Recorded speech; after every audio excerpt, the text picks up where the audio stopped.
বছরে রাশেদ খানের মতন এইরকম একজন নেতা তৈরি হয়নি।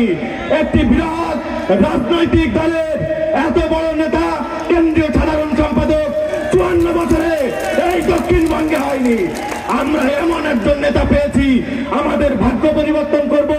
এই জনপদের খেটে খাওয়া, নিপীড়িত, নির্যাতিত মানুষের অধিকার আদায়, তাদের অধিকার প্রতিষ্ঠার জন্য, লড়াই সংগ্রামের জন্য এই অঞ্চল থেকে রাশেদ খানকে আমরা সংসদে পাঠাবো এবং তার মাধ্যমে আমরা এই অঞ্চলে আমাদের দুঃখিত, নিপীড়িত, নির্যাতিত মানুষের অধিকার আদায়ে সোচ্চার ভূমিকা পালন করব।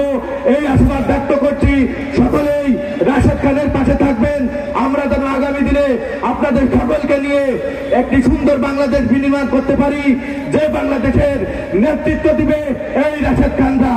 এই রাশেদ খান আপনারা জানেন 2018 সালের কোটা সংস্কারের আন্দোলনের মধ্য দিয়ে নিপীড়িত, নির্যাতিত হয়েছে।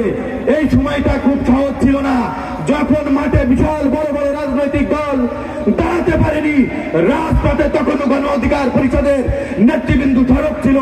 এই 6টি বছর ধরে প্রিয় উপস্থিতি, আমি আর বেশি কথা বাড়াতে চাই না। আমি আগামী দিনে এই অঞ্চলের মানুষের কল্যাণ কামনা করে, আশু কল্যাণ কামনা করে, সকলের সুস্বাস্থ্য, দীর্ঘায়ু, পারিবারিক মঙ্গল কামনা করে আমি আমার বক্তব্য শেষ করছি। সবাই ভালো থাকবেন। ধন্যবাদ সকলকে।